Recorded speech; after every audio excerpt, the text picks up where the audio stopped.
Warning, we are a spoilers podcast. At times we are also an offensive podcast. And we are most certainly a verbally explicit podcast. So if you fear for any of your delicate sensibilities, please back up now before you reach the point of no return. Alright, pussies, this is your final warning.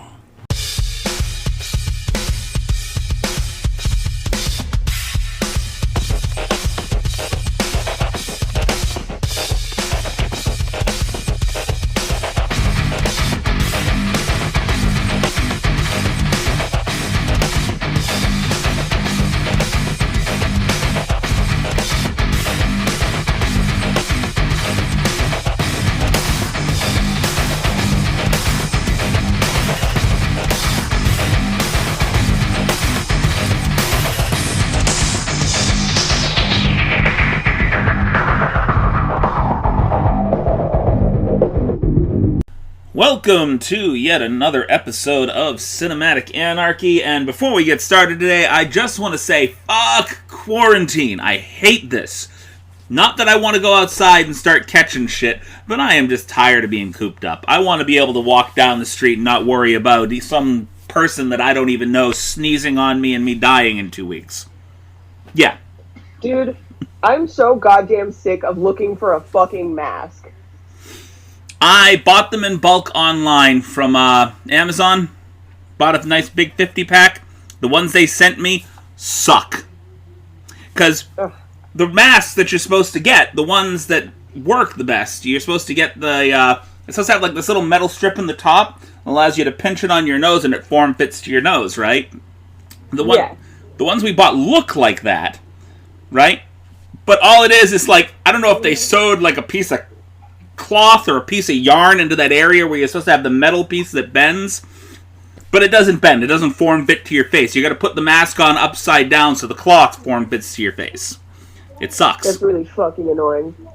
$50 for a piece of shit like that. That was wonderful. It's gonna get a bad review. I'll give it a 3. I'm not gonna go full 1 because it's still a mask and it covers my face. It just doesn't do the right job. Yeah, but you paid $50. Actually, that was probably the cheapest one out there, too. I paid $50 for something that... For not that many masks. A pack of 50, right? $1 per mask. $1 per mask, yes. When it takes maybe like 5 cents to fucking make them. And there's a lot of people price gouging, too, like the... Exactly. The place right down the street from me. No, leave them at 2. There's a you place... got the product, it covers your face, but that's too worthy. There's a place right outside of the Market Basket grocery store over here that's selling individual masks for $3 a piece.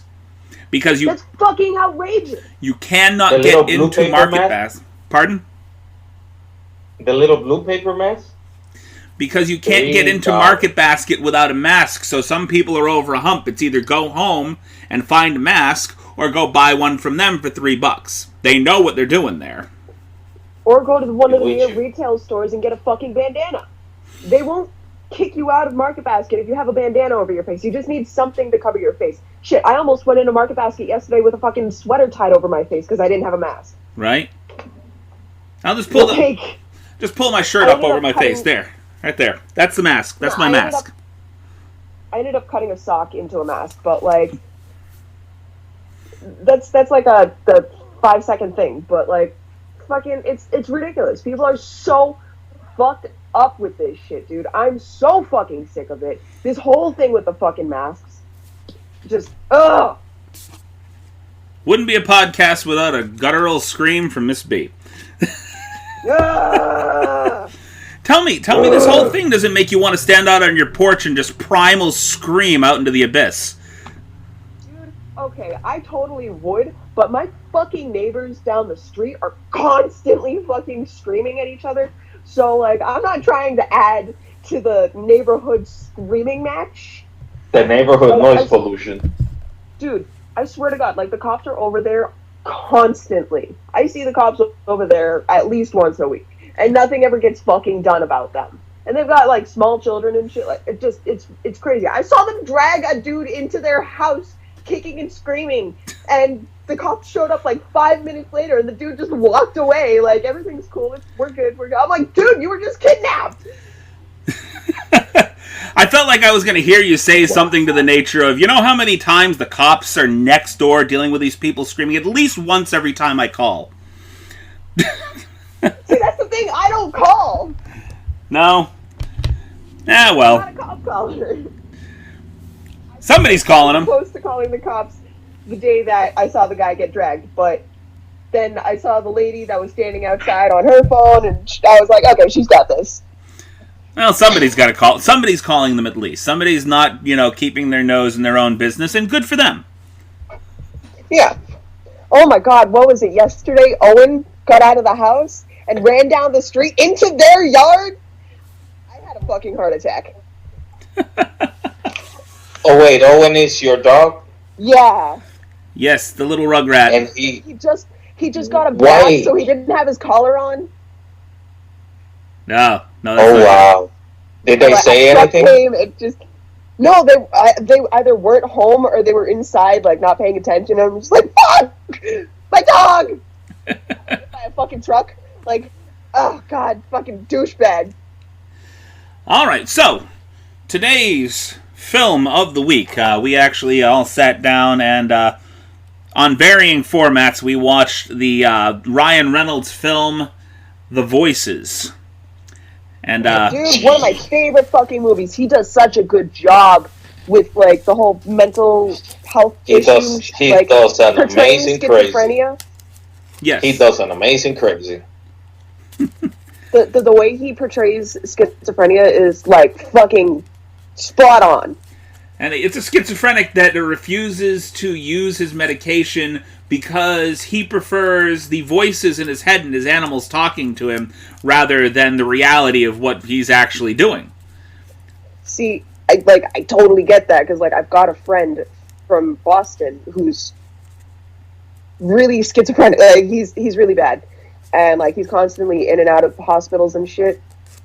And, like, he's always, like, whenever he gets out of the mental health institutions, he goes back out into Harvard Square and he starts, like, drinking heavily and, like, smoking heavily and, like, taking drugs and shit, but he doesn't take his meds. So then he ends up screaming at the sky for, like, days on end, and then he gets arrested because the cops don't know how to handle schizophrenic patients. And It's this guy's fault. Why don't it rain? It just, his brain works differently. It doesn't register, and, like, it just... What is he telling this guy? What is he telling this guy? He's calling to the people that are living in the sky. Oh, he's just screaming, like, obscenities, like, talking to the gods and shit. Well, because if you're schizophrenic, the gods talk back. The way he's... Yeah, like, it's like, a god. It's a god mortal beast. It's a mixture between, like, different mythologies that he's talking to. That's the way he, like, explains it, and he gets, like, into full-on, like, screaming matches with these voices. I wonder what these guys are telling this guy. Right? Does he ever says what he's being told? Well, it doesn't sound like he's violent. It just sounds like he has delusions. Oh, no, he gets violent. Oh, he does? He gets violent sometimes. Yeah. And that's just because, like, you know, he drinks heavily and uses drugs that aren't his medicine. Okay. I've met two people in my life. One of them a family member. Second cousin is my mother's cousin's son. He will tell you very calmly, because he's a schizophrenic, but he's very harmless. He's very chill, and he's actually a very helpful dude. Like, he'll come into your house and he starts, like, cleaning your shit up, and he'll like, what do you want me to put this? But all of a sudden he will tell you, so now I'm done with this. I think I'm gonna practice a little jumping. Do you think if I land in that top of that building over there, like, he start, like, and the way he says it, like, he's super serious about it. He's all, like, nonchalant about it. Yeah, like, how about if I jump there? And we all love him because, I mean, what can you do? Well, I mean, yeah. It sounds like somebody with OCD and an impulse control issue. No, he'll pick up, but he'll ask you where you want your things. Like he'll just try to help. So it's like I'm not sure if in his mind he's making up for his other issues. Well, he's But he'll OCD, go but he's into your polite. house and He wants to make sure you're. Sometimes you just need to do something. yeah, I think he needs to be busy. Yeah. I think Seth is mildly OCD, but only when it comes to other people's houses. He came into my house one day. I think if you go back, it was the day that we watched the movie 88. And I was cleaning up some stuff in my living room, and then he had me sit down and he cleaned my entire living room. Oh my god. And I'm just watching him cleaning the living room. That shit gives me so much anxiety. Having somebody else clean your stuff? So much anxiety. Someone else cleaning your house, yeah. Right? Yeah, I guess. And then it feels awkward, because you begin to feel like, what the hell? Am I not cleaning Are up? they, they're judging me? My house is a mess, god damn it. Yeah, that's the first thought you get into your head. And then there was this other dude who really walked around with a whole bunch of spirits, and he was always in conversation with them, talking about things. And that guy was bad, because he was just, but all of a sudden, he will just start throwing stuff around in the street. And this is the guy from when I was growing up. But my cousin is very entertaining to just sit down, because if you get him to stop doing things for a minute, the things in his head are just incredible. Yeah. So, but I think he stays so busy so he doesn't start talking, about things. Getting back to the film at hand. Yeah, right? Honestly, this is probably one of my favorite performances by Ryan Reynolds, and it always seems to be that way with it was that way with Leonardo DiCaprio. I felt that way about Sean Penn. Some of my favorite roles by people that were normally considered either action or comedic actors are ones where they're portraying somebody with a mental illness of some sort. Because it seems to be the only way that they are forced to kind of pursue other emotions and other things deep within them that they don't normally do in their regular movies. It would be easy for somebody to say, hey, yeah, like Deadpool or something like that is one of their favorite roles with him in it. But this actually showed a hell of a range for him. Yeah. Yeah, it was crazy. It was amazing. He took on 4 roles in this movie. So he was the voice of the dog, the cat, and of the rabbit. All the things that were talking to him was literally just him doing different voices. So he literally was talking to himself throughout the entire movie. Yeah.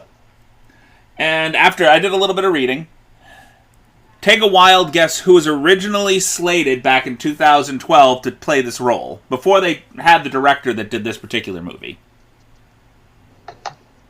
No idea? No, Make guesses. Just throw a name or something out there. It was also a comedic actor. Heath Ledger? No. No, not Heath Ledger. Give us a clue. Heath Ledger? I don't know why I thought of him. This guy's known more for his comedy than Ryan Reynolds was. Known more for his comedy than because he pretty much only does comedic roles. Yeah, Jim Carrey? Jim Carrey? Nope, not Jim Carrey. Ben Stiller. Ben Stiller. There we go, you got it. Fredo got it. Ben Stiller was originally slated to play this character, but when they got the new director on board, Ryan Reynolds sent out a voicemail to the director doing the voices of the cat, the dog, and everything else, along with reading part of this role, and she said there was nobody else that could have done this role. Because they would have had to hire other voice actors to do the stuff for Ben Stiller, but Ryan Reynolds was able to do all of this himself. Yeah. So, yeah, I mean, that just tells you how he's versatile. He just doesn't use it as often as he should. Yeah. Dude's fucking talented. Exactly. No, it was a great job. definitely a great job, especially towards the end when everything started to unravel and he began to unhinge. Like, that's where you really see all the little switches. After watching this movie about schizophrenia through Ryan Reynolds' eyes, how uneasy did the musical performance at the end of the movie make you feel? I loved it. Honestly, I With still have the Jesus? fucking song stuck in my head, and I hate it a little bit, but... Sing a happy song. Sing a happy Sing song. a happy song, sing a happy song. Right, Come on, everyone, sing a happy song. it was just, I think it was because it made me feel uneasy because it was a song that honestly played a lot in his head throughout the entire movie. So you're talking a violent schizophrenic that basically went out and murdered a bunch of people. And the idea that he is now dancing with Jesus and all the people that he killed, along with his mother and father. I mean, he has a child's mentality, dude. Pretty much. Of course, that's what he's going to see when he dies. And not for nothing, He doesn't think... Anna Kendrick could have survived longer had she not been as nosy as she was in this movie. Oh, definitely. Oh, she had to show up and bring him a whoopee cake. That's a charge right there. Asking someone to, go into payroll to steal a fucking address. Yeah, that's a violation of privacy right there. That's something that'd get you kicked out of your job. Yep. Where was HR on that? Right? Made me think about God Bless America. Well, everybody in that little group, though, they all they were friends, and I think that he was the outsider. So I think her friend there was just trying to help her. Fiona was such a fucking bitch. Who? The British chick? Oh, Fiona. Yeah, she was. Your voice has faded out there a bit, Miss B. I'm having a little trouble hearing you. I know. It happens at least once a podcast. Bitch, dude. Yeah. You know, I feel like there's a lot of atypical girls like that in movies. Dude, Jerry was nothing but fucking sweet to her. Granted, yes, I get the whole, feeling a little weird after, driving home and he was, insistent on her going out on a date with him. Right. But it's totally not a terrible thing to just be straight up. She's leading him on. She knows what she's doing. Lady and gentlemen, I'm going to let you talk for just a moment. I'm going to go grab a cough drop so I'm not hacking and coughing on the podcast here. All right. You guys chitter and chatter about the podcast. Speak amongst yourself. But yeah, she was mean. She was pretty mean because she was just letting basically steering him along a little like that. Just and the only reason she gave him the time of day was because she was fucking stuck out in the rain and she needed a ride. That's it. She pretended to be his fucking friend. She pretended to be cool with him, to be nice to him, and this and that. And she was going to use him for a ride home and let him think that, he had a chance, and then go to work and fucking hide from him again under the fucking table. Well, from the minute somebody does something like that, I mean, that tells you already that this... Karma killed her. Because she did that, and then everything went wrong. It rained, her car stalled out. Karma killed her in the end for doing that. And he didn't kill her on purpose. It was an accident, man. Also, why did he bring the knife? Well, I think it was just, it was still in his hand from when he cut the throat of the deer. And... You're talking about a schizophrenic that just went through an extremely stressful moment. He hit the deer. It went through the hood. It went through the windshield of the car. He probably wasn't even thinking in his right mind, and his mind is not in its right mind to begin with. Yeah. Yeah. So he's. I totally get the whole when he takes his meds, everything becomes numb and dull. Well, and normal. He wasn't even able to see the whole mess he lived in. Yeah. His delusions fade away, and he has left looking at everything that's going on in reality. And he preferred the delusions to reality. honestly. Like, I kind of get the whole, like, idea behind the meds make you feel numb, because, like, I stopped taking my meds years ago, and, like, I'm doing better now, but, like, no, I'm not schizophrenic, but I had this whole, like, anxiety and depression and fucking, like, they had me on, like, 4 or 5 different meds. It was really fucking annoying, and I felt like a shell. I was empty. There was, like, there was nothing of me left. It was just those meds. And I didn't know what to do. I couldn't draw. I couldn't fucking write. I couldn't create anything. I was just numb. And I fucking hated it.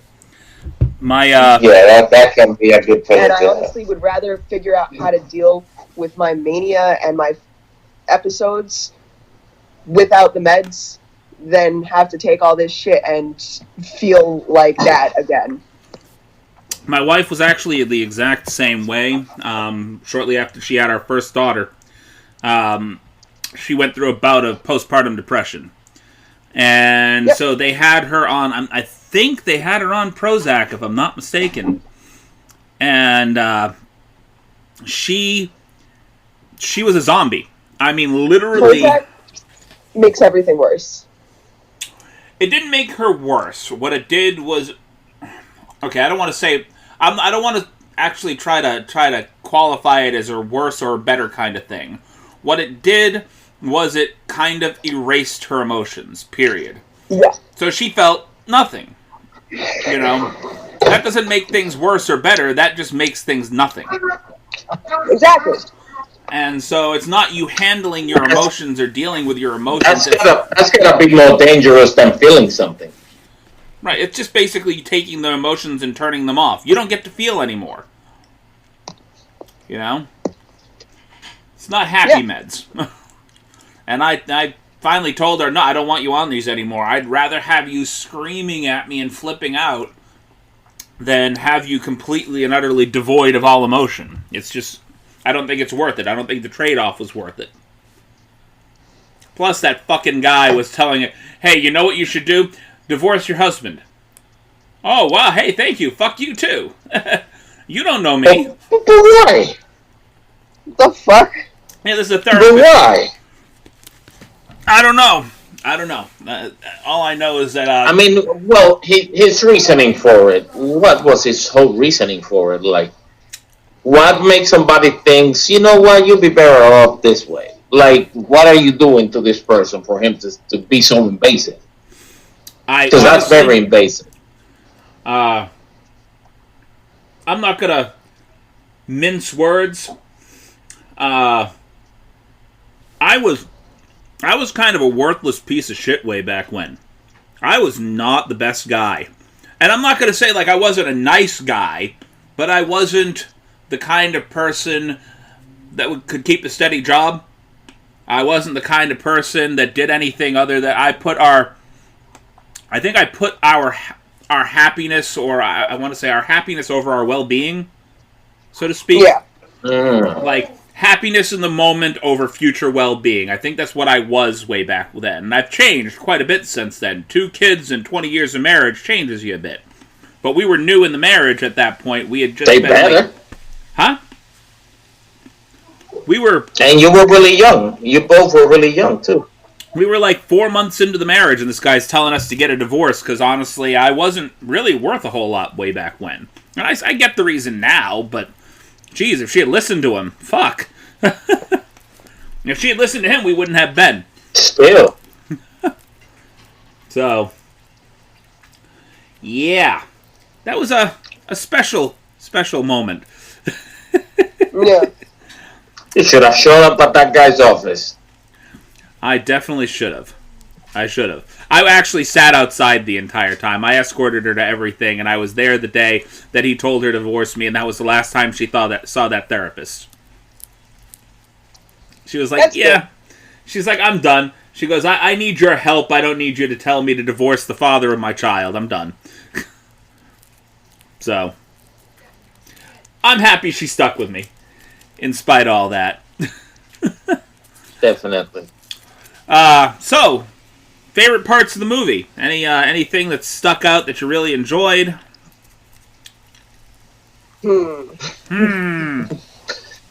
I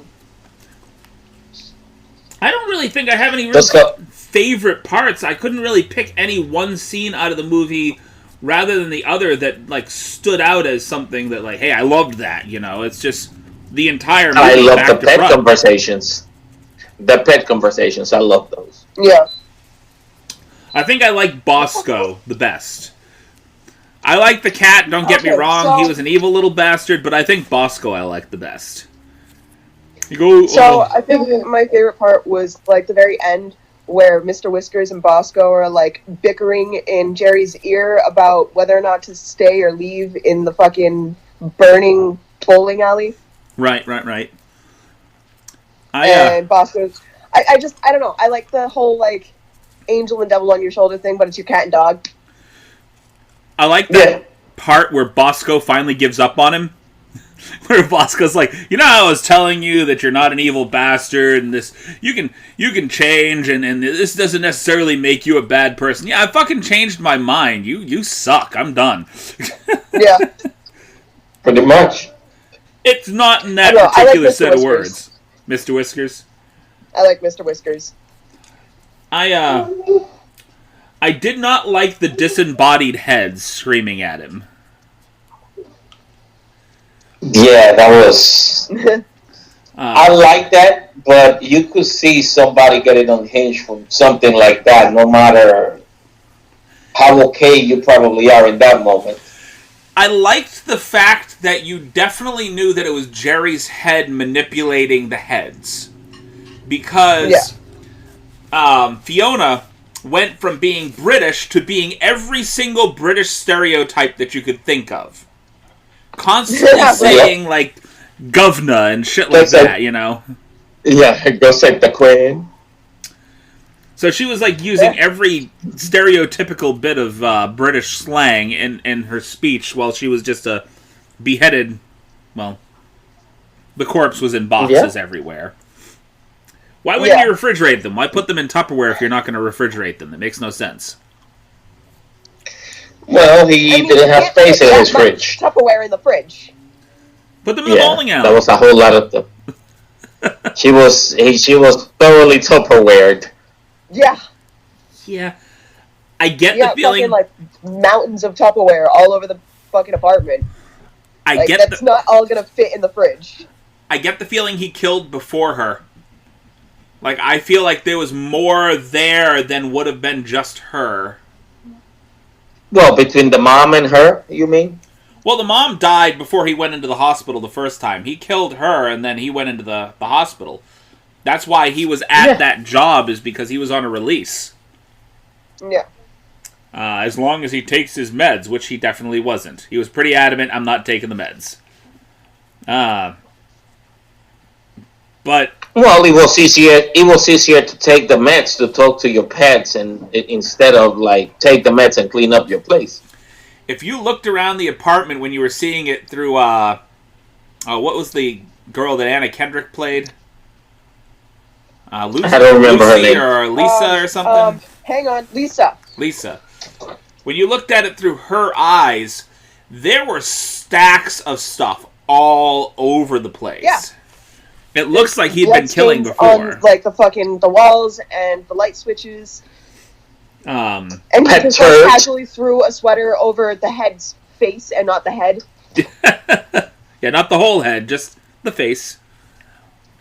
Conveniently left the hair all nice and perfectly showing. Well, also, I mean, through his eyes, through his disillusioned, schizophrenic eyes, he wasn't seeing that he was leaving blood on the refrigerator or blood in the sink.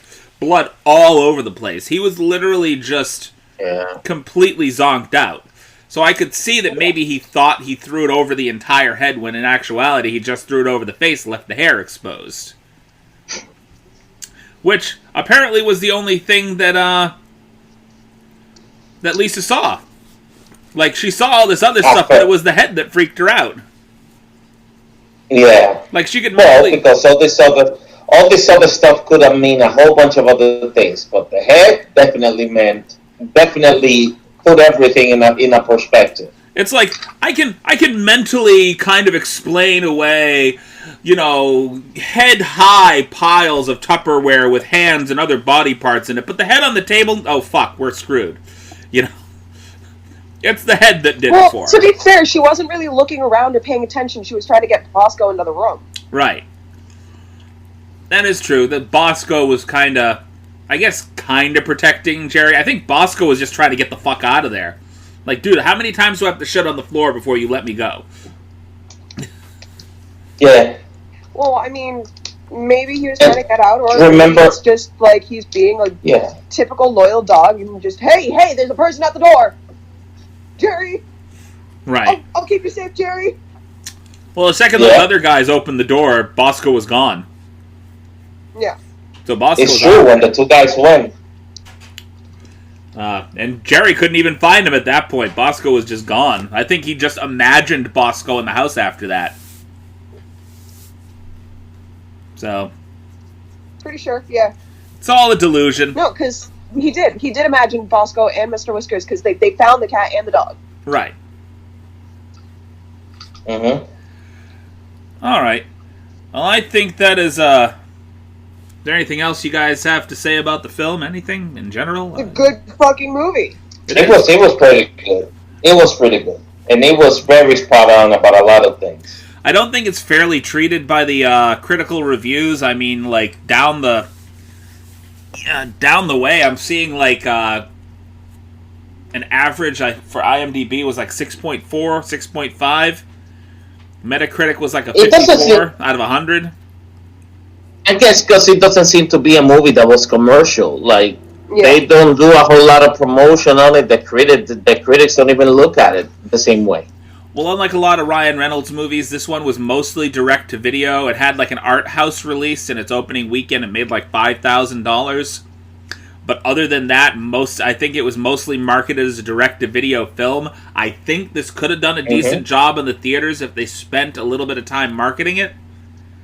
But, I mean, for something that's direct-to-video, there's a lot of shit out there. This is not shit. Yeah. No, it's pretty good. You got your Steven Seagal still making the straight to Walmart $5 bin movies and all that. So I think my final judgment would be leave it to Ryan Reynolds of all people to make a homicidal schizophrenic movie entertaining to watch. Right? Yeah. Right? I think we'll leave that. Well, leave it at the that. more entertaining. For me, anyway. I'll leave it at that before the break. Do you guys have anything else to say? Yeah. No, I was just gonna ask who else could have done that job?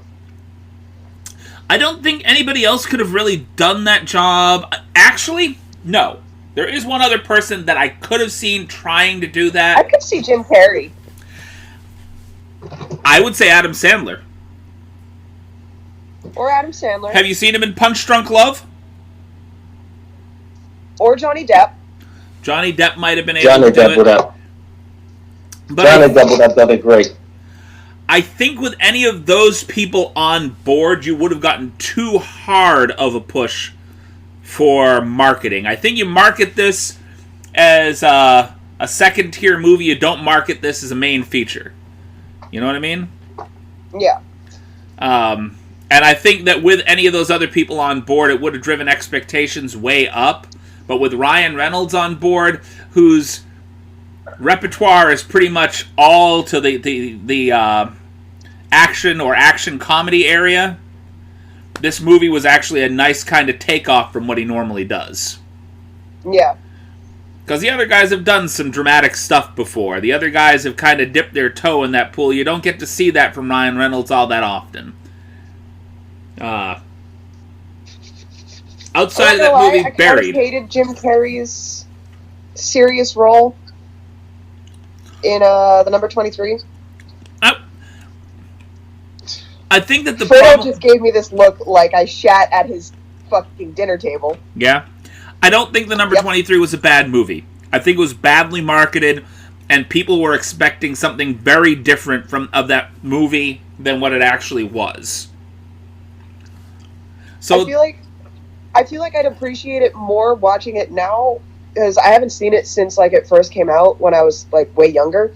Right. Just and like I didn't fully understand way back The number then. 23. The number 23 was crazy. I was in like middle school when I first watched it, and I don't know. Back then I was like, oh, Jim Carrey can't do a serious role, but I gotta watch it again and like see how I feel. I think I felt Eternal Sunshine was a very good role that he did. Dude, Eternal Sunshine is like one of my favorite fucking movies. Okay, He was great at it. literally, like half of my email comes directly from that movie. All right.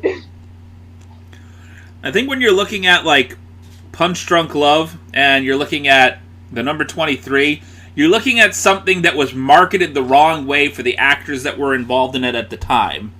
I went to go see Punch Drunk Love, and they almost marketed it like it was supposed to be a comedy, like a dark comedy. And when you watch the movie, it's about somebody with some serious mental issues. And it should have been handled almost like a Rain Man kind of movie, not as if it were going to be another comedic movie from Adam Sandler. And I think that's the reason why that movie got trashed as badly as it did, is because Adam Sandler was in his comedic prime at the time, and people were seeing him do stuff like Billy Madison, Mr. Deeds, all these fantastic comedy movies that they loved him for. And seeing him in Punch Drunk Love, people just went, what the fuck is this? It took them off guard. They weren't expecting that performance. He did great at it, though. You go to an Adam Sandler movie expecting to laugh, and you watch Punch Drunk Love, and you're like, oh, well, that wasn't fucking funny at all. To be fair, I have no idea what that movie is. Watch it, but don't expect to laugh. Gotcha. Yes. It was... They tried to market it as a dark comedy, but it was more drama. Because you say don't expect to laugh, and then I've got this guy over here in my ear fucking like cackling at the worst moments. he laughs at all of the super inappropriate not laughing fucking times. I've done that on occasion where you're in a movie and I start laughing, and then I'm looking around going, oh shit, nobody else is laughing at that. That wasn't funny? Oh. Oh no, Fredo doesn't give a shit. He keeps laughing. I get self-conscious when I'm laughing alone. Like, did I find something funny that definitely was not funny? Did I take that out of context mentally? I do that all the time. Mm-hmm. Then again, I watch a lot of really fucking bad movies, so there's a lot of things that most people don't find funny that I find fucking hilarious. Like Seth's reaction to Tromeo and Juliet. Oh my god. Hey! Fuck you, Chris! You broke the pact! We made a fucking promise. We're not bringing that goddamn movie up at all this season. You broke the pact. You fucking fuck you. In his defense, I might have brought it first earlier in the season. Fuck both of you.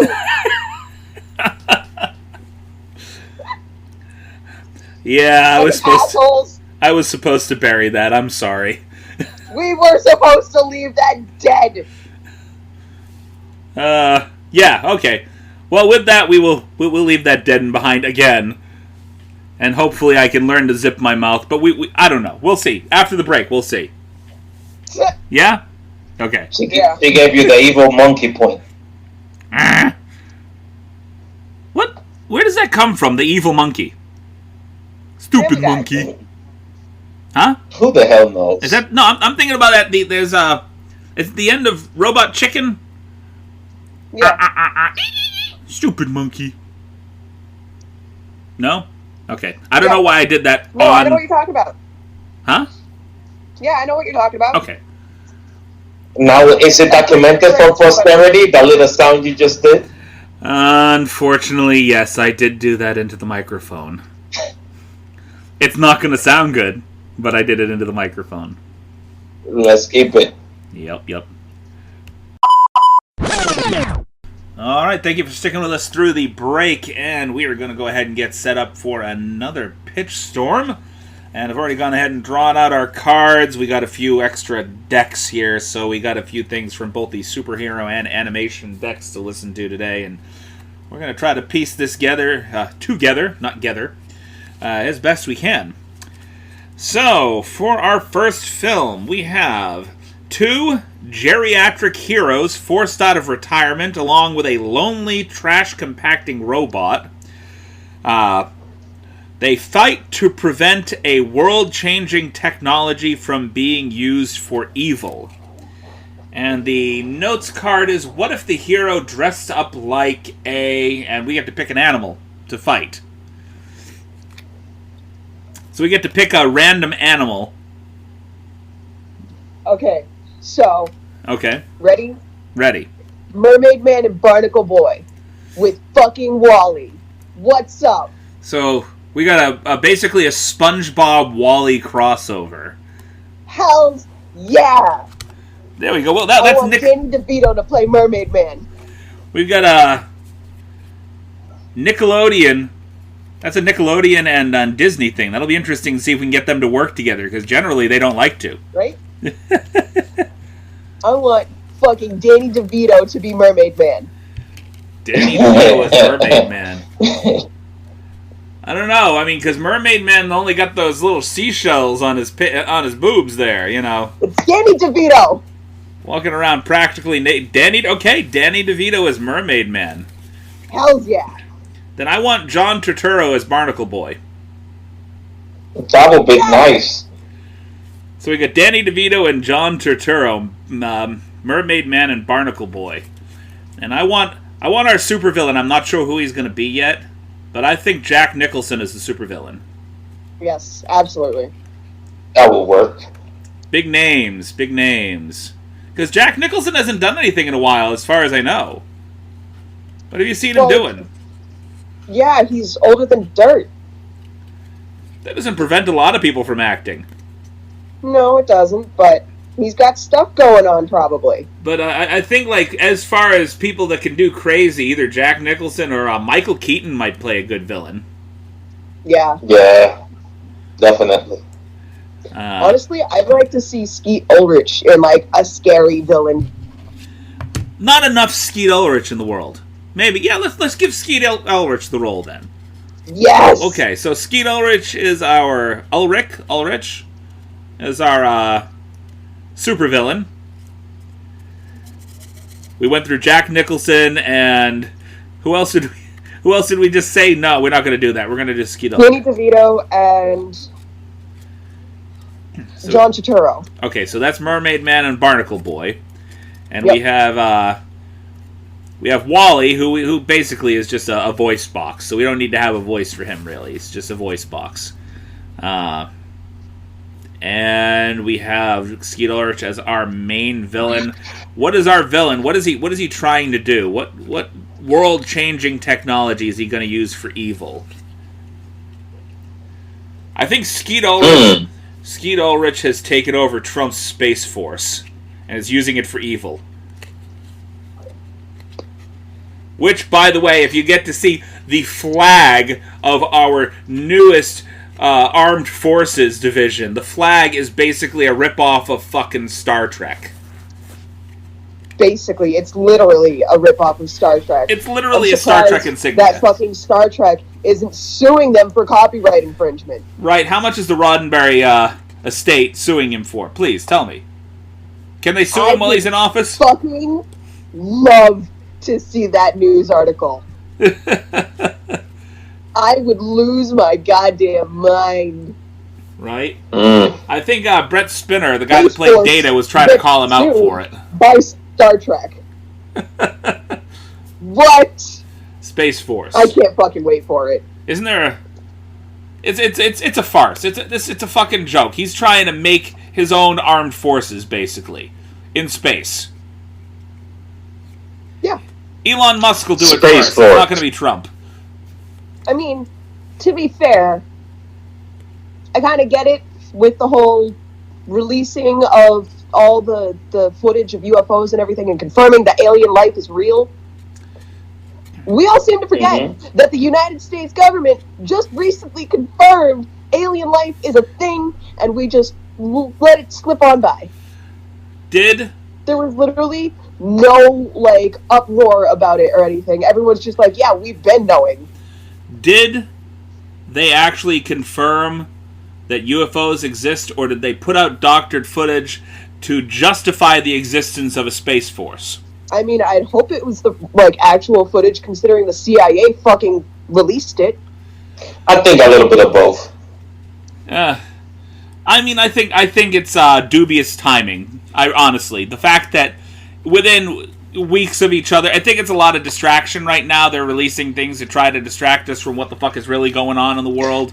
I think that most definitely. I do believe all the millennials right now are like, we've been fucking knowing that you guys have been keeping this a secret. It's about fucking time that you just say it. The problem is that it sounds like a Trump move. It's whether they keep it a secret or not, would have known anyways. We knew anyway. Everybody knew anyways. So why now, of all time? That's why nobody's surprised. Nobody's surprised. That's why nobody cares.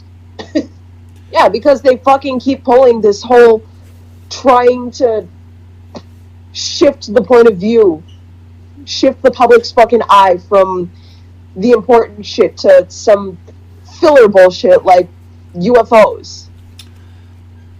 Okay, so back to our movie plot.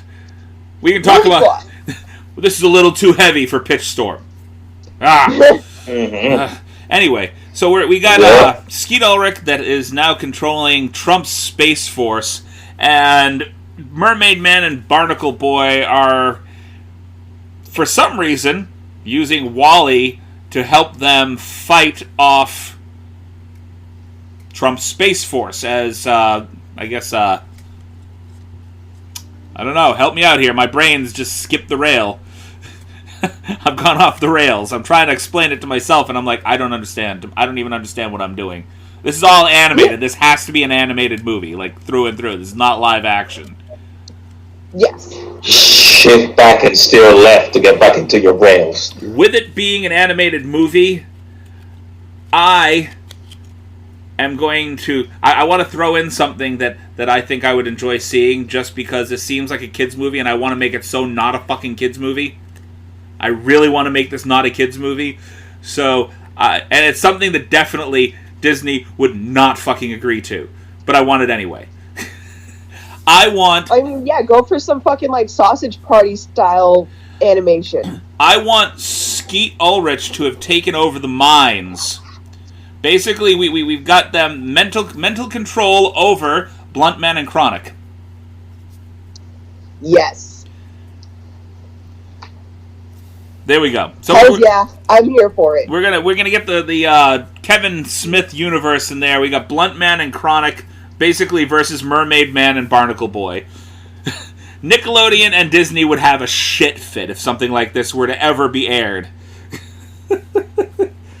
They wouldn't. It's all Nick and Disney are all about family entertainment. You're not gonna get Bluntman and Chronic anywhere near this shit. Yeah, that wouldn't go down well. Right? Yeah. That wouldn't go down well at all. I think it will be fun to watch all the news and press conference and that, though, but... What we do is we create generic spoof versions of Mermaid Man and Barnacle Boy and Wally. So they're what they are. We know that they're what they are, but they're just changed enough, kind of like Bluntman and Chronic, that you can't get tagged for copyright infringement. You know? Yeah. I feel like Wall-E, but you take like that roll, you kind of take him and mash him up with that rolling thing from the Star Wars movies. That was kind of like the new R2-D2. Baby R2-D2? BB-8. B8? Was that what that it was?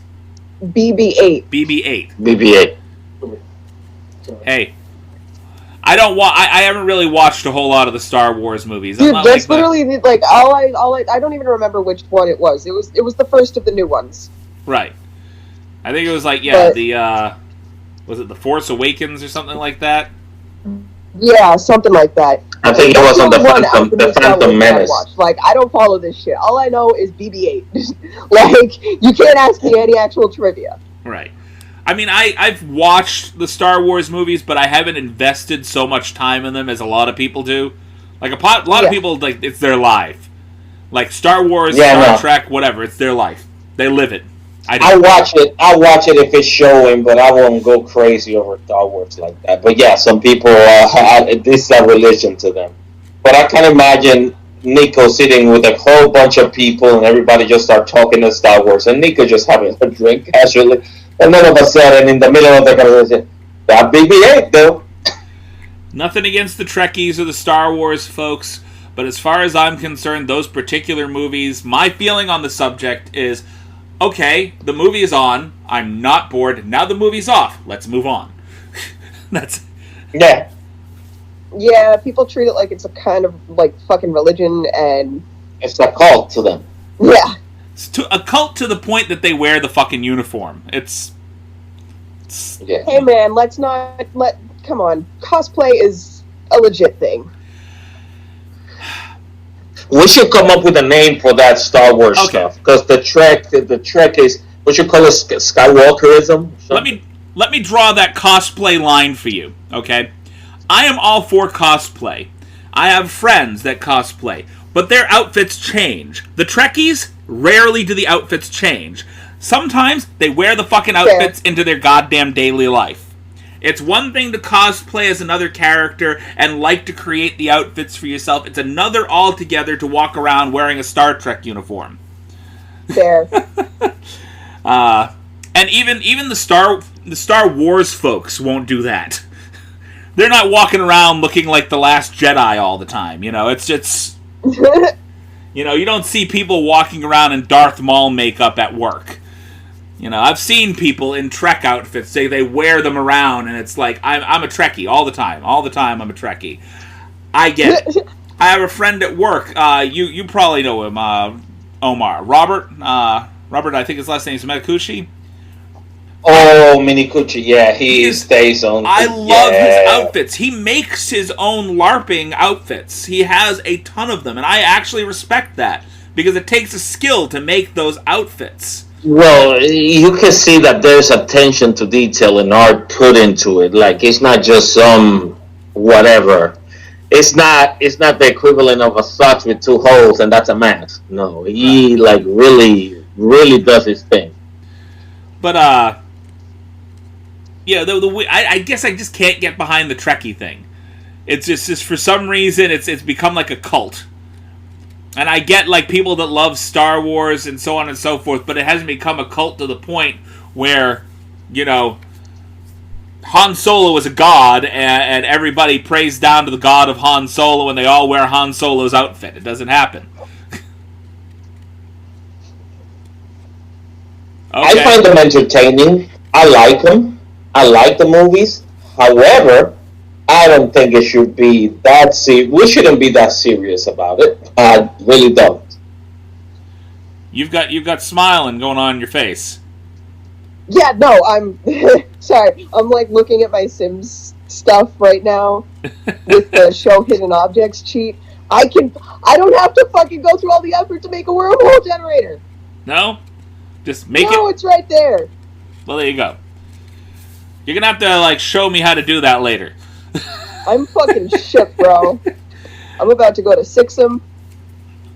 That seems like the end all of our battle right there. I mean, there's really not a whole lot to flesh out. This is just like a one action scene to the next.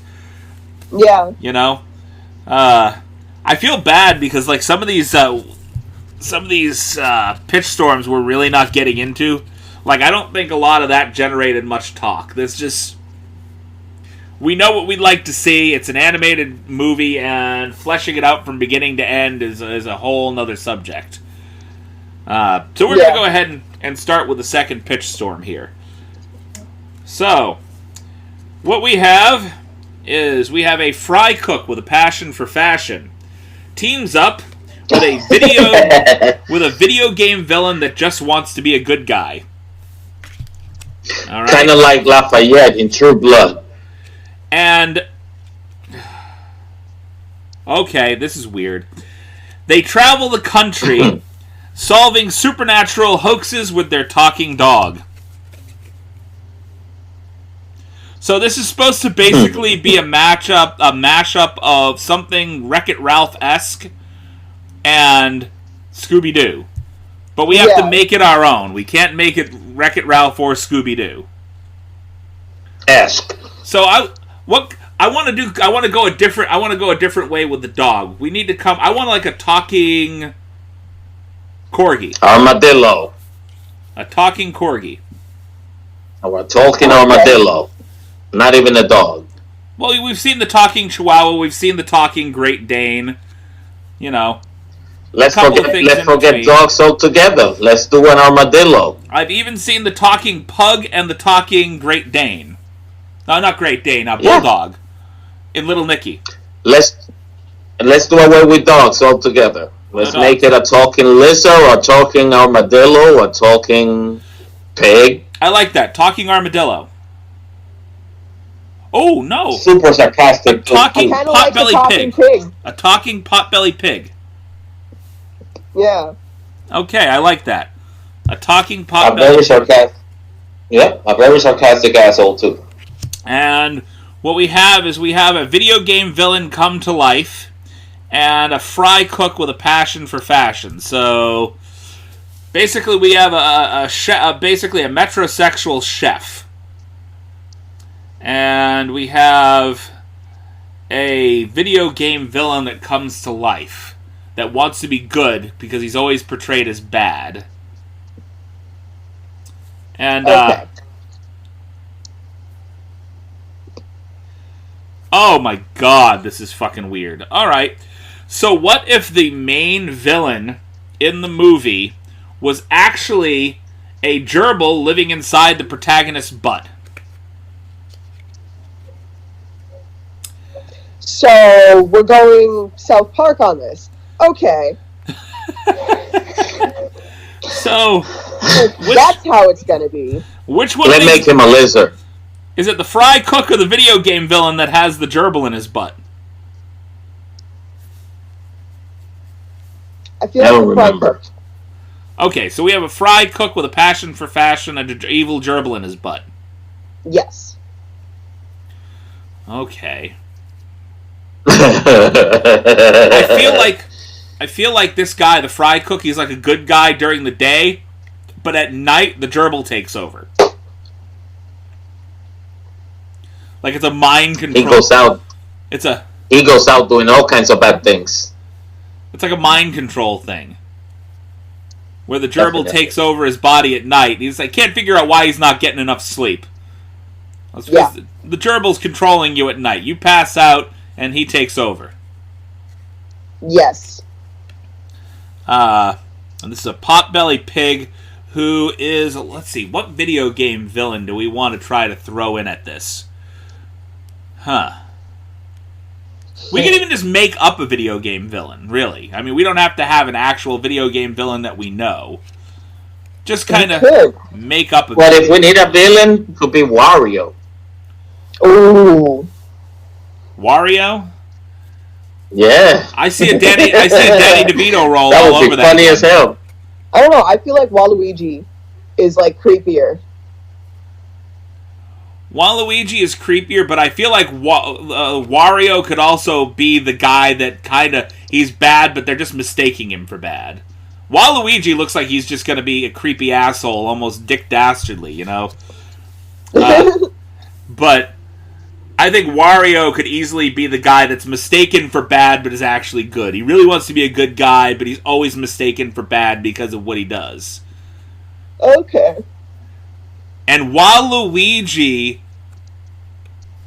via some curse or another, was transformed into a gerbil, which ends up in Wario's asshole. Oh no! So Waluigi is trying to take over Wario during the day. They stumble through some bad pipe or another and end up on Earth. In live-action human form, along with their little talking pot-bellied pig. And so now I've taken the gerbil out of the fry cook's ass. We gotta do the fry cook is the one that's trying to help them get back to wherever the fuck they were. So now we've got a fucked up Mario Brothers movie. This is like a fucked up R-rated Mario Brothers film. So now we have to come up with live action versions of the Mario Brothers and I want to say Wario and Waluigi. Once again, Danny DeVito for Wario. I feel Danny DeVito for Wario. You know who I feel for Waluigi? One of two people. John Leguizamo, who played Luigi in the original Mario Brothers movie, or Norm Macdonald. Hang on. Yeah, you're trying to figure out who. Norm Macdonald. He's been on SNL a lot. He played Burt Reynolds on SNL. You keep thinking that I watch SNL. I don't watch SNL. If you see him, you'll know who I'm talking about. Just look him up. I guarantee that I'll know who he is. Do the Googles. He plays... What's his name again? Norm Macdonald. He plays kind of a-holes in a lot of movies. Yeah, Norm Macdonald will be. You looking him up? Yeet. Lots of silence while looking for Norm Macdonald. Burn Notice or Billy Madison? He wasn't. He wasn't Burn Notice. He wasn't Billy Madison. He had a role in. Okay. My Name Is Earl. He's currently in Man with a Plan. You don't know him that well as an actor, though, do you? Probably. Hang on. They don't have a good picture of him on fucking IMDb. No? I got one of him. Just Google him. I got one. My computer is being really slow right now. Just send them.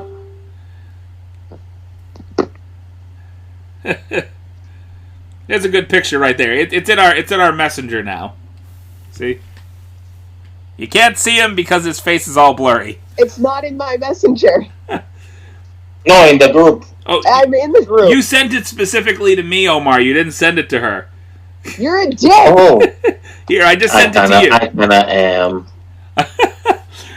Sorry, folks who are actually listening to us figure this out. We're sending messages back and forth via Facebook Messenger. We're not actually paying attention.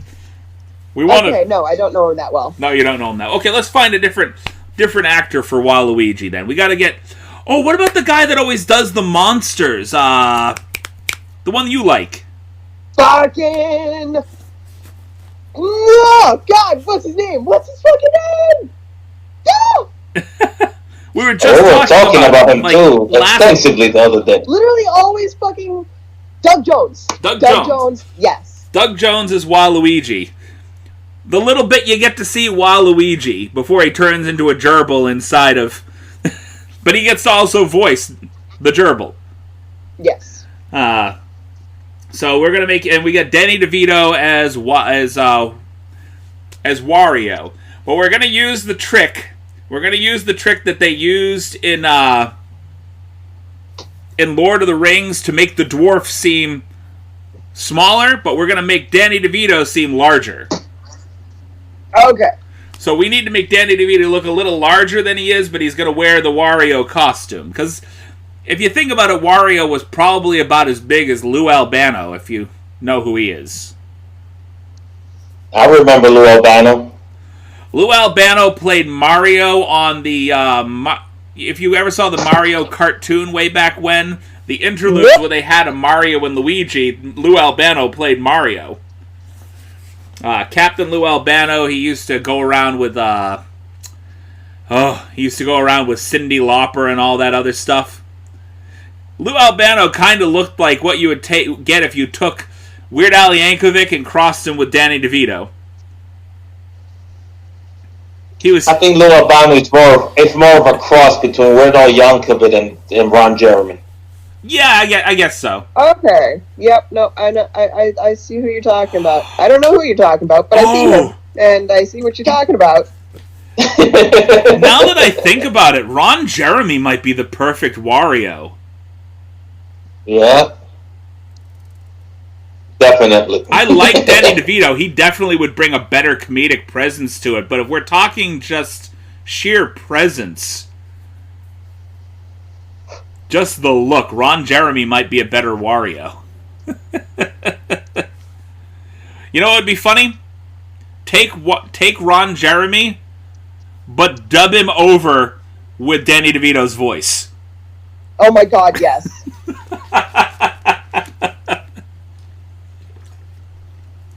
That actually might be hilarious. It would probably look horrible, but it would sound fucking funny as hell.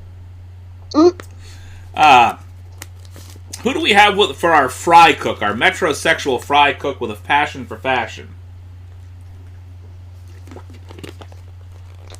I want the guy that plays Titus. Titus? On fucking Unbreakable Kimmy Schmidt. Oh, good lord. I know who you're talking about, too. He's been in a few things. Titus Andromedon's character as this fashionista. Okay. Speaking of that, have you seen the newest episode of Unbreakable Kimmy Schmidt? No. Nope. Don't say anything. I won't say anything. I haven't actually done it yet. But that is oh my god. Alright. So that was the saddest fucking thing that I could ever experience. The guy's name's Titus on the show, and his actual name is Titus Burgess. I'm trying to think of the guy's name. His name is his name. It's Titus. Nice. I love that shit. Well, that's like right up there with what's his name? The guy from Who's the Boss?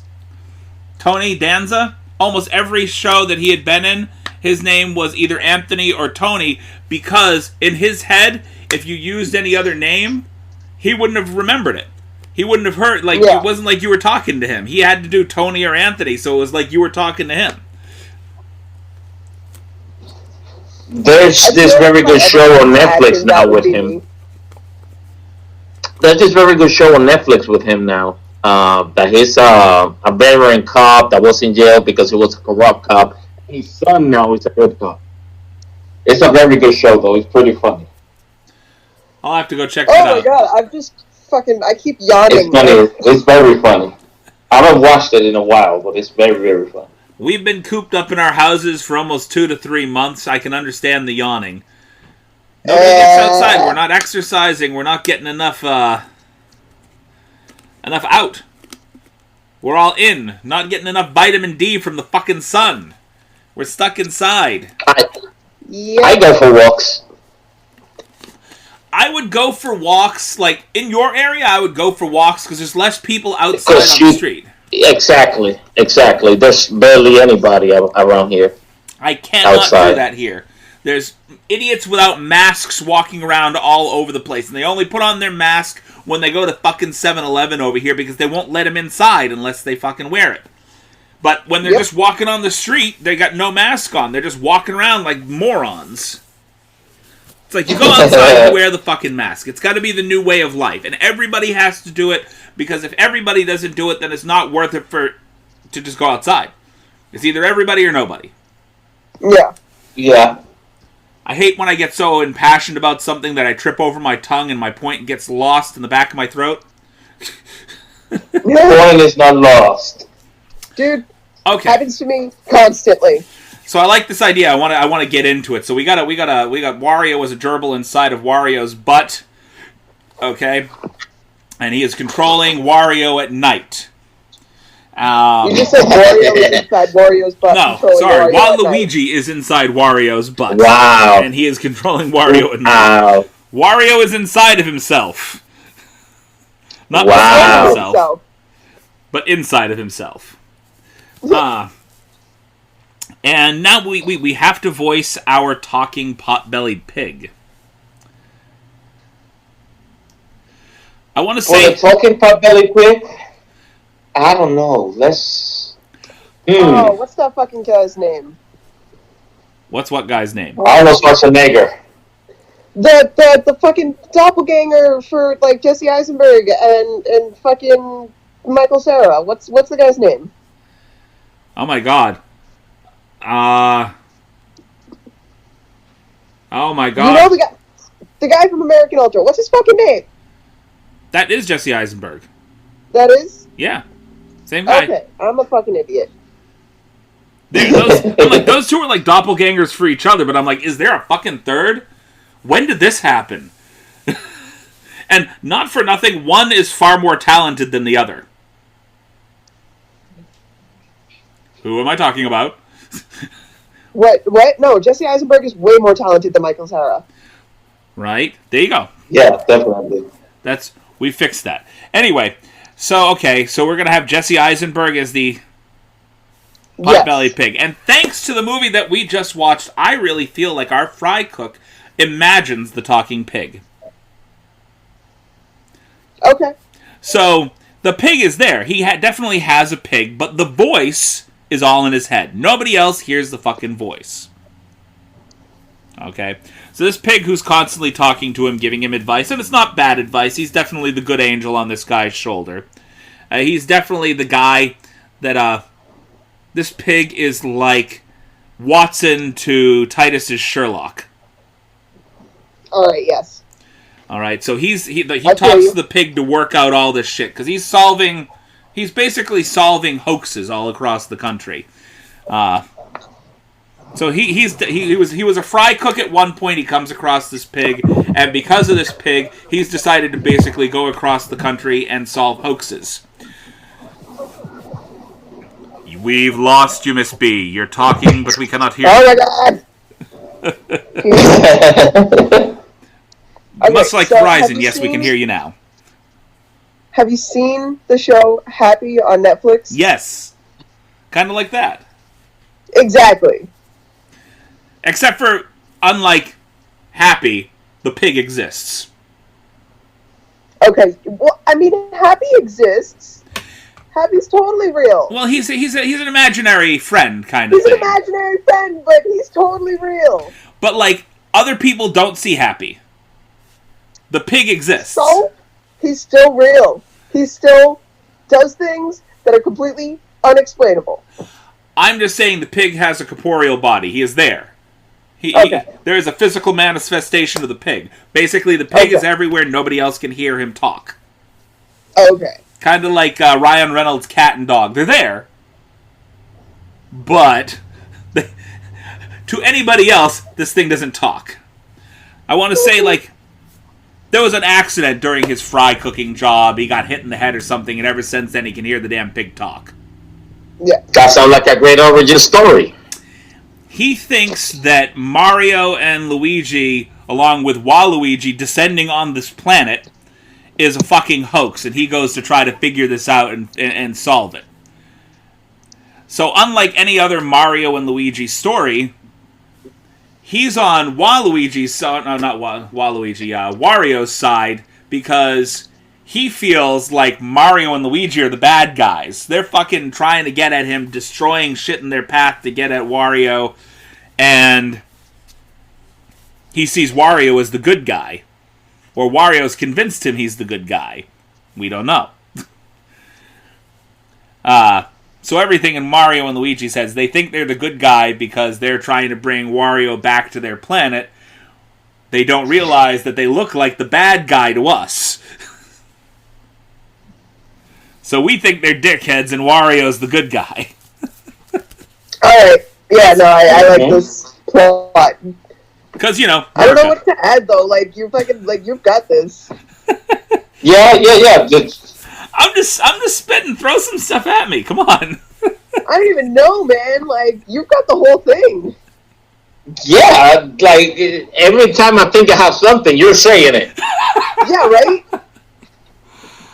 Oh, I think I've been trapped. No. I've been trapped inside too long without anybody to talk to, so... Nah, then it shows. Honestly, if only I was this impassioned when I'm sitting in front of my screenwriting software. I've got $200 screenwriting software here. I do. I've got the thing that formats everything into script form, and you can set up all the characters and everything. And I haven't felt... I feel this impassioned when I'm sitting down and I'm doing this stuff with you guys and sitting down and doing the pitch storm on the weekends. But during the week, I sit down with the screenwriting software and I'm just looking at the screen and the blank page, and my head's about as blank as the page in front of me. I'm going to give you a case to solve. You got a case to solve? I'm going to give you a case to solve. How do you get kitty hair off of these without getting them wet? Without getting them what? Wet. You don't have to Duct get... tape. It's not working. Duct tape works. Get one of those rolling cat hair removal things. And in some cases... So I probably would spend a whole roll before that happens. If you get a depiller, it'll work too. You kind of rub the depiller on top of the shoe and it takes the cat hair too. Yeah, I got a dog that does the same thing. Sheds all over everything. I don't think I have an article... I'm not even wearing an article of clothing that doesn't have dog hair on it, and these came fresh out of my drawer. So, alright. How do we end this movie? Nuclear explosion. What city do they battle in? What? What city do they battle in? Minneapolis. It just sounds good in a movie. I don't know. Minneapolis? Yeah. New York is too cliche. San Francisco. Battling through San Francisco. There are a lot of hills and stuff. San Francisco is mostly hills. I kind of like the idea of San Francisco if we have Sonic involved in it. Oh because my God. the hills with Sonic, you know what I mean? But Yes. with Mario and Luigi, if we're just doing a Mario and Luigi thing... Do they have their carts? That's actually a good point. Mario Kart. A physical manifestation of... what's the dinosaur's name? Oh my god! Oh my god! Yoshi? Are Yoshi. you kidding me? I fucking forgot his name! Yoshi's name? I forgot Yoshi! I feel like there should be like a... For shame! I feel like there should be both a physical manifestation of Yoshi and Kirby. I mean, like, it's not Mario without Yoshi, so, like... Yoshi, maybe you got Toadstool? We need Toad. Toad? Toad. You gotta have Toad. I don't want the princess. No. I don't want the princess. Fuck that bitch. I feel like... Ooh, okay, first of all, we have not cast Mario and Luigi. Okay? I feel, and bear with me on this, I feel if we're gonna do it, we're gonna piss people off. I want to piss people off with this movie. Because we've already got Waluigi up Wario's ass. It's not a fucking kids movie. I want to alter the gender of Mario and Luigi. Okay. So I want there to be... You got Wario. You got You've got Maria Waluigi. and I feel Lucy. they end up in almost the appropriate bodies for themselves when they end up over here. Or I want to say at least Wario does, because Waluigi is up Wario's ass at this point. But I think Mario and Luigi try to use the same technology to get here to bring Wario back, and they end up in the bodies of two women. Okay. So it's What the hell? Mario and Luigi acting like Mario and Luigi, but in somebody else's body. And I've got the perfect person for Mario, but I don't know about Luigi. I think that McCarthy there, what's her name? Melissa McCarthy would be perfect for Mario. Yes. Fuck it, why don't you do fucking Melissa McCarthy and Sandra Bullock again? Melissa McCarthy and Sandra Bullock as Mario and Luigi? Yeah. They gotta... I don't know that Sandra Bullock could pull off the Luigi thing, though. I don't know. Mm-hmm. I And feel like, Hathaway what's would her be name? good. God, what is her name? Aubrey Plaza Yes. as Luigi. Because I don't think... I like Sandra Bullock, don't get me wrong, but I just don't think she has that kind of range to play something that weird. And I think Aubrey Plaza would go balls out for this. Yeah.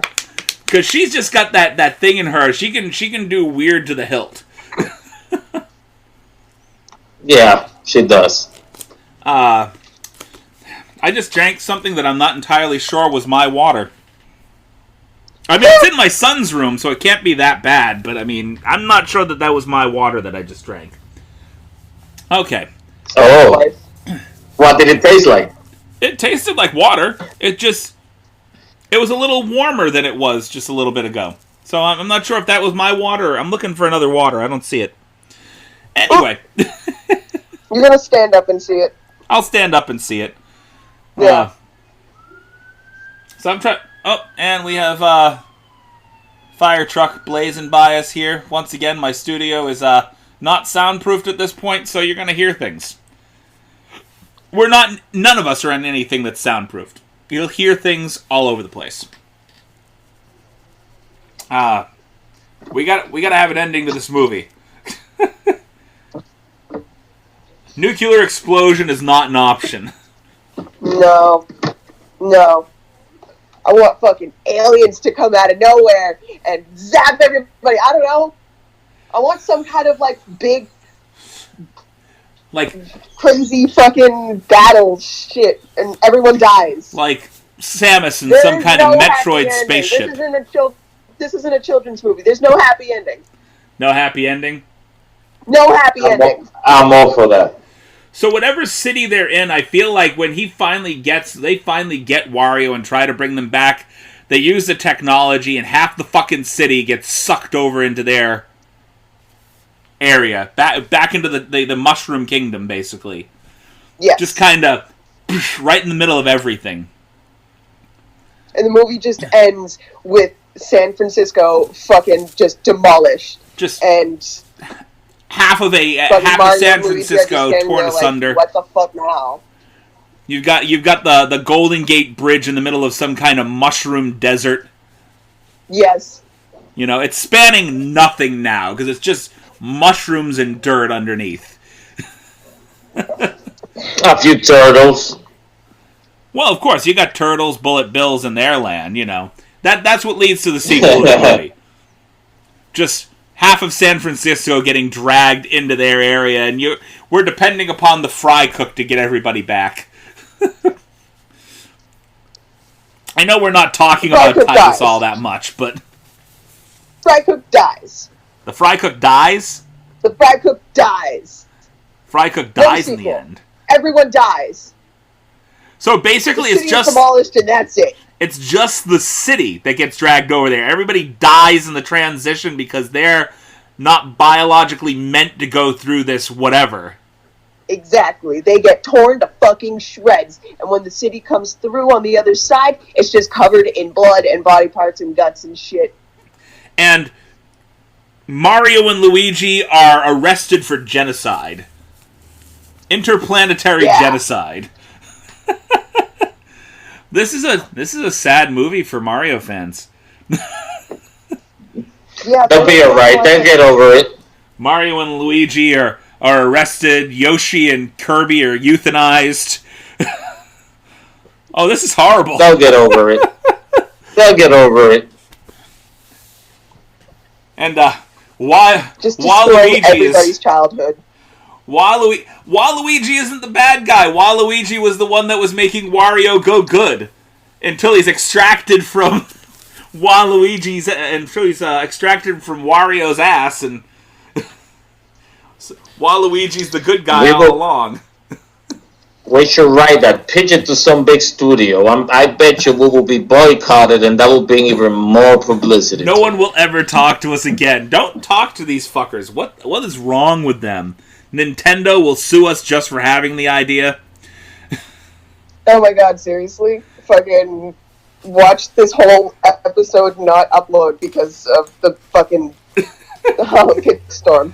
We will get banned just based off of Waluigi being up Wario's ass. Just South Park style, you know. Dribble in your ass through a tube. I think, that being said, inserted gerbil in asshole. I think we've come to the conclusion of this particular broadcast and that movie. So, No actual gerbils were harmed during the making of this episode. So if you're listening to us and you've gotten this far into the movie and not in the movie, into the podcast, we're not making a movie here. We're talking about making a movie, but we're not actually making one. If you've gotten this far into it, then thank you for listening to us. Stick with us next week. We're going to have a debate for the later half of the podcast, a throwdown battle between the folks from The Office and the folks from Park and Rec. We're going to discuss who would win in a fucking fight down to the very last battle.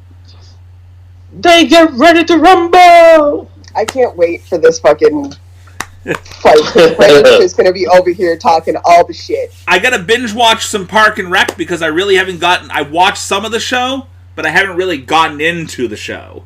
So... yeah. I got to get into it as much as I got into The Office, because I watched almost all The Office with my son. I have not watched all that much of Parks and Rec. So, I'm hearing it's a fantastic show, but it's great. Getting some of my family to watch new things, sometimes it's like pulling fucking teeth. They like the things that they've watched and they feel comfortable with, you know, and I'm going to watch Parks and Rec because I really want... And I know that Ben might want to get involved in this too because he loves The Office. And I'm trying to get him to watch Parks and Rec with me. So we'll see. Maybe. And I love Parks and Recreation. I'm going to lay this out here on the live broadcast too. Because I've actually sat down with my wife and she is discussing the idea of doing... with us, if with anybody that wants to get involved that we are currently working with or have worked with in the past... a criminal justice or a serial killer / cult podcast where we sit down and discuss famous serial killers and cults. Count me in for that one. This one needs to be a little bit more structured, and she is willing to do most of the research for us and set things up because she absolutely loves the idea. Going to get her yeah, let's do it. I'm going to go order her a Kindle so she has access to all the books. Word. You know? So that's an idea. I don't know what that's going to be about yet. And I actually, I was discussing with Miss Bee. I kind of like the idea of doing sort of a Cinematic Anarchy Presents kind of thing. Where her podcast has kind of been buried with our podcast. And I kind of want to pair it off. And I kind of want to treat this. We've all got our own things. You've got your thing that you were looking at doing about cooking and so on and so forth. I think it's within us to kind of branch off and do other podcasts too.